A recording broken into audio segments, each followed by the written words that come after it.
Today we'll be starting chapter 10, and in chapter 10 we're going to be talking about the essence of object-oriented programming. So we learned to create objects. We learned to create our own objects, our own classes in Java 1, and then we enhanced that knowledge in this course by talking about some extra methods that we can apply, like the toString method or the equals method or the copy constructor, to do better things with our objects. Now, what we're going to learn in this chapter is inheritance. How can you create an object and then have that content of the object, all the attributes that you've put into this object and all the methods that you've provided in this object, allow them to be used by other objects. And so the concept of inheritance is talking about generalization versus specialization. So in real life, objects are typically specialized versions of other more general objects. So let's talk about an insect. If I was to ask you, what is an insect? Well, you'll have some certain characteristics that all insects have, like all insects have 6 legs, or all insects do something. So insect is a general term. There are some characteristics that all insects share, and I can probably save them like in an insect class. And then I can talk about grasshoppers and bumblebees as specialized versions of insects. Okay, so all insects have some general characteristics that are true about them, and that information can be stored in an insect object. And then I can go to a grasshopper and add information that's specific to a grasshopper, like having the ability to jump, and go to the bumblebee and add characteristics that are specific to the bumblebee, like bumblebees can sting. And so we would say that grasshopper and bumblebees are specialized versions of an insect. And so if I wanted to represent that in Java in objects, I would create an object called the insect. Create a class called the insect class, and then I would create a bumblebee and a grasshopper class. All the attributes and all the methods that I think are shared by all insects, I would store in the insect class. Okay, so anything like number of legs is 6, I would store that piece of information in the insect class. Why? Because it's shared by all insects. Okay, and then the attributes and the methods that are specific just to a bumblebee or just to a grasshopper, I would store those attributes and methods inside those classes. We say insect is the parent class, it is the super class, it is the base class. So these are all names that you will hear for the insect class in this instance. So super class, it means it's super, it's the one that you need to implement first. It's the base class, it's the basic one that you need to implement first. And also the parent class, because it's a parent. And then the derived classes or the inherited classes or the child classes would be the bumblebee and the grasshopper. So we have a base class or a super class, and then we have our inherited and derived classes. When you try to think, when you have some code that when you have like some real world example that you need to design classes for, you want to ask yourself when you're thinking of using inheritance, you want to ask, is it an is-a relationship? So if I ask myself, is a grasshopper an insect? The answer is yes. A grasshopper is an insect. A bumblebee is an insect. A poodle is a dog. A car is a vehicle. And if you find that you do have this is-a relationship, then yes, you can use inheritance. Now let's think of implementing a furniture. You know, is a desk a piece of furniture? The answer is yes. So I can create a furniture class and then create a desk that inherits from furniture. But if I ask myself leg and desk, is a leg a desk? No, a leg is not a desk. A leg is part of a desk. A desk has 4 legs. So here we wouldn't be able to use inheritance in the instance of a leg being inherited from a desk. That's not going to happen. A leg is a part of a desk. So it probably is an attribute that I can save on a desk, but it's not is a relationship. I wouldn't use inheritance for it. Okay. And so those specialized objects, like here, the car, the poodle, the grasshopper, these are the specialized versions of the general versions, insect, dog, and vehicle. These specialized objects, they are going to have all the characteristics that are stored in the general object, in addition to their own characteristics that make them special. And this is called inheritance. Now, inheritance, like we said, there is a superclass, which is the general class, the base class, the parent class, and we have a subclass, which is the inherited class, the derived class, the child class. These are all names that you're going to hear when we're talking about inheritance. What we're doing is we're going to the subclass and we're saying, subclass, we want you to take all the capabilities in your superclass and add to them. And this add to them is called extending. So we are extending the capabilities of a class. We have a class that we wrote, like a class for an insect or a class for a vehicle, and we want to extend the capabilities of this class by adding more specific things to it. So we say we are extending the capabilities of the class. Okay. And so here's another name, the parent and child class. Okay. And so we use the word extends in Java to represent this inheritance relationship. So if I wanted to say that the grasshopper is a child of the insect class, I would create my class, my grasshopper class. When I'm creating it, I would add the word extends insect. And this is going to tell Java that grasshopper is a child class of insect. So everything that is an insect is going to be available to grasshopper. Let's look at an example here. Let's imagine that, any person that's living in the US has a name and a social security number. And so I have a class that's called person, and it stores the name and the social security number and a bunch of other things. And it has a constructor and the set methods and get methods and all that. So this information is available only to the person class. We make our name and social security number private. That's why there is a minus sign. So this minus sign indicates that they are private attributes. And then our methods are public. So that's the plus here. It means that those methods are public. Now, a student living in the US also has a name and a social security number. In addition, they might have a banner ID and a major. So instead of storing name, social security number, again in student, I can say, well, a student is a person. So what I'm going to do is I'm going to create a student class. It's going to extend person, and that means I have all this information stored in me. I have all the methods that they wrote in person available to me, so I don't have to repeat creating set name, set social security number, get social security number. I don't have to write any of those methods again. All I do is add the things that are specific to me. So the attributes that are specific to the student class, I start writing them, and I start writing my own methods. So here, the student class is storing all the attributes that are in it, in addition to all the attributes that are in the person class. Okay, so let's actually try going and writing these two classes in NetBeans right now. So what I'm going to do is I'm going to create a project, and I'm going to call my project chapter 10. And then inside this project, what I'm going to do is I'm going to create those two classes that I need. So I'm going to come here and click on the white paper with a plus, and I'm going to create a class, and my first class, and let's add private string name, private string SSN. Let's add a constructor.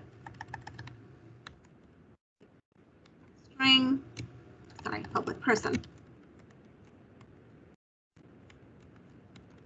And string S, and we're going to save the name, and we're going to save the string. Okay. So this is my constructor. Let's write name, return. I'm not going to write everything. We're going to see whatever we end up needing, we're going to write. Okay, but let's just write methods for now. Public string get SSN, return SSN. I wrote a quick person class, and I'm going to go and write a quick student class. And now I want my student to extend everything in person, so I'm going to say extends person. Okay, so now it's inheriting everything from person. Let's take the constructor out for a second. We're going to talk about that in a minute. And here, what I'm going to store, I'm just going to store the banner ID for now. That's enough. The ID. Let's just write one method, which is get banner ID. Now, what I want to do is I want to see what is available on the string class. So let's go to our chapter 10. Doesn't look like here. Nope. Let's go to our chapter 10, which has the main method, and let's create a person and let's create a student. So if I create a person, p equal to new person, nothing in it, and I say p dot, what I get are the methods that are defined in person. So remember, person is the parent class. I wrote a get name and a get social security number method. So those are the two methods that are showing up for me in person. Now, if I write student,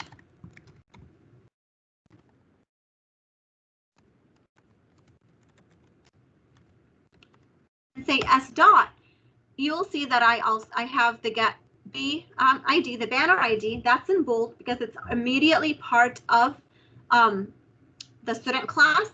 But in addition, I do have the get name and the get SSN methods. They are not in bold because they are not part of the student class itself, but they exist. I could actually call them. They are part of a parent class. Okay, so the methods that are available that were written in this class are in bold. The other methods are ones that are inherited. So let's look at another method that's inherited, the toString. That's a method that's inherited. We learned to override that in chapter 8, but it is actually a method that is inherited. Hey, where is it inherited from? It is inherited from a class called object that we're going to talk about later, but it's an inherited method. The equals method that we learned to write is an inherited method. So the methods that are inherited, you're going to see them showing up, but they're going to show up not bold. They're going to show up regular. Now, what happens? I'm going to go to person. And what I'm going to do is I'm going to make the get name method private. Okay, so SSN is, well, actually the opposite. Your name should be public. Your social security should be private. So let's make it private. And let's go back and see what methods we can call in S. And we see that get name is still there, but SSN got removed. So that means this class, the child class, has access only to the non-private methods. Okay, so here when it's talking about non-private attributes and methods, it only inherits the non-private attributes and methods. Okay, so you need to make sure when you're doing these is that you mark everything that you want to be inherited as public, and things that you don't want to be inherited and not available to your child class, you mark them as private. And this is just an example. Let's here I created a student and I want to set the name of the student. I'm able to do that because the set name method is available on in person, which is available for me to do. Now let's talk about constructors. When I am constructing a person object and a student object, which one do you think needs to be constructed first? Which attributes do you feel like they need to be done first? Or which object needs to have every initialization in it happen first? The answer is that the parent needs to be constructed first. Let's see what's happening. So here I'm going to create a constructor. And I'm just going to put the empty constructor to make our life a little easier for now. And here I'm going to say system.out.println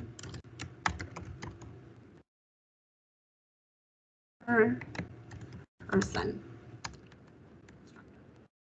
Okay, and then I'm going to go to what does it like here? The legal start of expression. Oh, I forgot my place. Okay. Then I'm going to go to my student and I'm going to create a constructor here also. And I'm going to say system dot out student constructor. And now let's run this code that's creating those two objects. And we see, let's go to our class here. So the first one is person. So the person constructor got called. Let's just comment this one out so that we only have a student that we're calling. So when I tried creating the student here, the first constructor that gets called is the person constructor. So when you are constructing a child object, the parent constructor will get called. Okay, it will get called. Whether you like it or not, it will get called. I did not come here and I did not say go and call the person constructor. It got called automatically. So when you have a child object, you have a child class that you are constructing, you're writing, your parent constructor will get called and your parent constructor will get called first. So you can assume when your constructor comes to run that whatever your parent constructor did will have taken place. So if my parent constructor, one of the things my parent constructor, for example, was set some, let's say, display message, for example. Let's just do that. And what it does, it sets the display message equal to welcome there. Okay. Or let's make it, welcome there, for example. And here, for some reason, I am storing private string my message. And what I want to do is I want my message to be based on the display message. So I want to say my message is equal to a message plus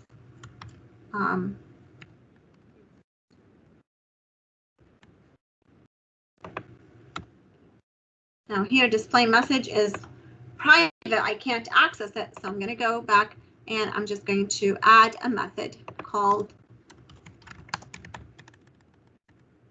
public string get display message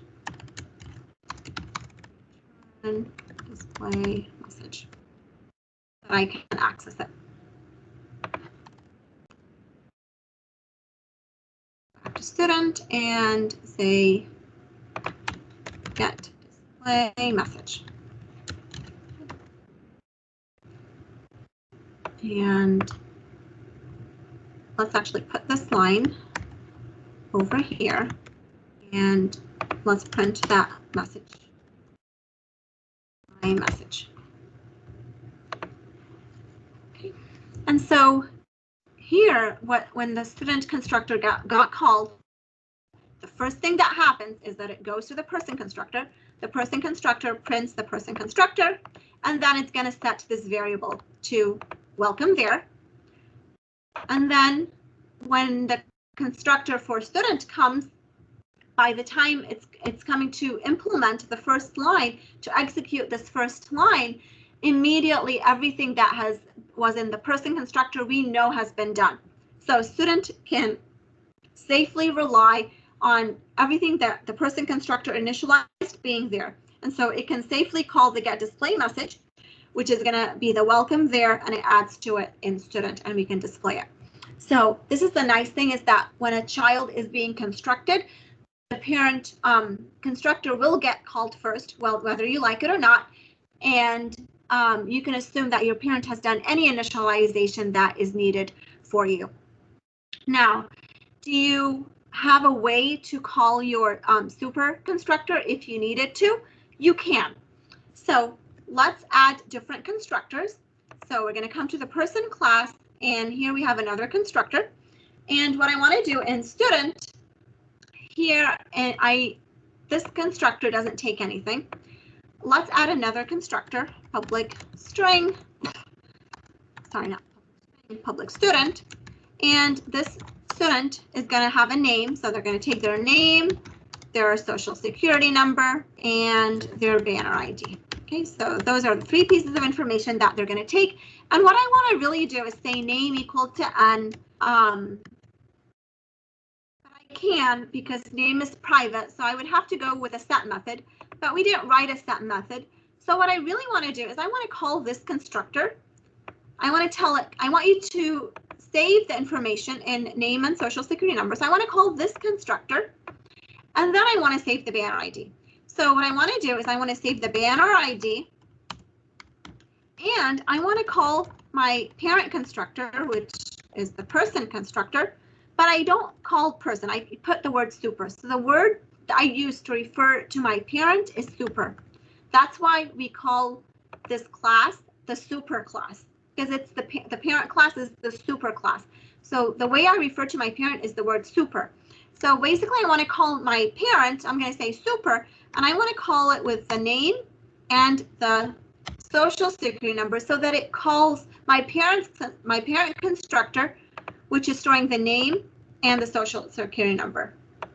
Now, notice here, after I put it after the banner ID, it says call to super must be the first statement in a constructor. So we said the first thing that happens when you go into your constructor as a child is your parent constructor is going to get called.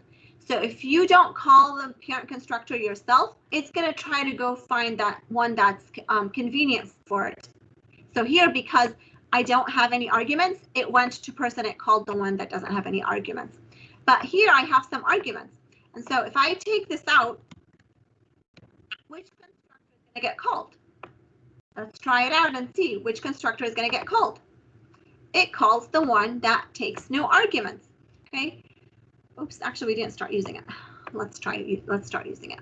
Let's come here, and now we want it to be cat, and let's just find it 111. Okay. And it doesn't like it. Oh, we need a banner ID. Let's give it a banner ID at. Now here, when this constructor, the student constructor, got called, it went and it came into this constructor. And see, I don't have a call to my parent constructor, but it still got called. I see a call to person constructor. Okay, it still got called because the person constructor will get called automatically. And the one that got called was the empty constructor because that's the one that doesn't take any arguments. So if you don't put a call manually to a parent constructor, the one with no arguments is going to get called. But if you want a specific one to get called, you use the super keyword, and then you pass in the arguments. So this is saying, I want you to go and call my parent constructor that takes a name and a social security number, the one that takes 2 strings. And so now I don't see anything printed because the super constructor was this one that we didn't put anything in. So let's actually put a print statement in it just to make sure that we know that this is being called. Person constructor.